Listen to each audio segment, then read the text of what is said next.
170 अंतर्राष्ट्रीय मैचों में जिसने अंपायरिंग की, बस एक गलती ने सब कुछ खत्म कर दिया। अंपायरिंग से सीधे दुकान चलाने पर मजबूर कर दिया। नहीं सोचा होगा एक गलती की मिलेगी इतनी बड़ी सजा। कुछ गलतियां ऐसी होती हैं जिनकी कभी माफी नहीं मिलती। उसकी सजा हमें रुलाती है, मारती है, लेकिन जिंदा भी रखती है, मरने नहीं देती। ऐसी ही कुछ गलतियां की थी असद रऊफ ने।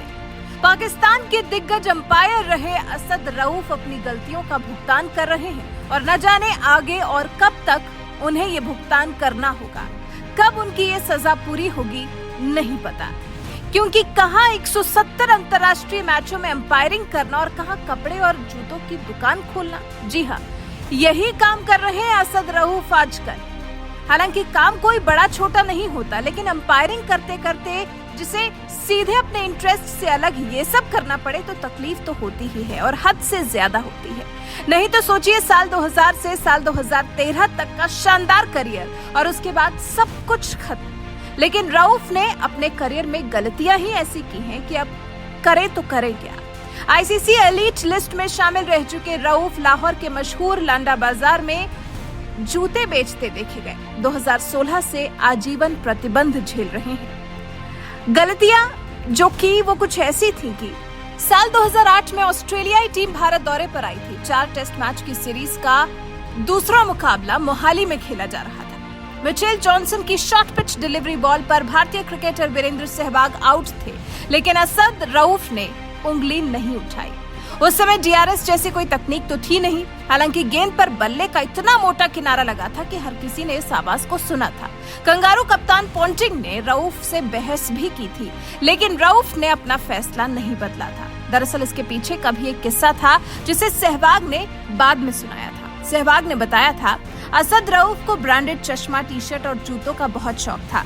मैं उस वक्त एडिडास का ब्रांड एम्बेसडर था, इसलिए मैंने उन्हें ये सारी चीजें गिफ्ट कर दी और मजाक में कहा कि जब मैं बल्लेबाजी कर रहा हूँ तो अपनी उंगली ना उठाएं, और उन्होंने मैच में ठीक वैसा ही किया। इस वाकये के अलावा आईपीएल 2013 के दौरान सट्टेबाजों से महंगे गिफ्ट लेने और मैच फिक्सिंग विवाद में शामिल होने के आरोप के बाद रऊफ को साल 2016 में बीसीसीआई ने 5 साल के लिए बैन कर दिया। उन्हें अनुशासन समिति की तरफ से भ्रष्ट आचरण और खेल को बदनाम करने की कोशिश करने वाला पाया गया। रऊफ ने फिक्सिंग पर कहा था, मैंने बाद में आए इन मुद्दों के अलावा आईपीएल में अपना सर्वश्रेष्ठ समय बिताया है। उनसे मेरा तो कोई लेना था ही नहीं, वो उनकी तरफ से आए और उन्होंने ही निर्णय ले लिए। इसके अलावा रऊफ मुंबई के एक मॉडल से यौन शोषण के आरोपों के लिए भी चर्चा में रहे थे। मॉडल ने दावा किया था कि पाकिस्तान के अंपायर रऊफ के साथ उनका संबंध है।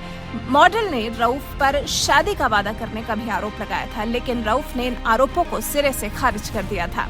66 साल के रऊफ ने अभी हाल ही में पाकिस्तान के एक चैनल को इंटरव्यू दिया था और कहा था, मैंने 2013 के बाद क्रिकेट से बिल्कुल नाता तोड़ लिया है, क्योंकि मैं जो काम छोड़ता हूं उसको फिर छोड़ ही देता हूं। रऊफ ने यह भी कहा था, अब कोई दिलचस्पी नहीं है और खुद के लिए नहीं बल्कि स्टाफ के लिए दुकान चला रहा हूं।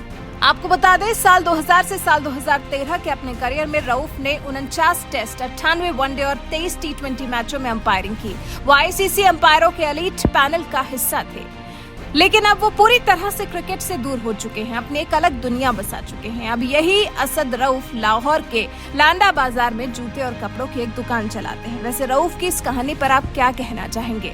रऊफ की जिंदगी में जो अंपायरिंग छोड़ पिछले 9 साल से जो वो अपनी दुकान चला रहे हैं, इस पर आपके विचार हमें कमेंट कर जरूर बताएं।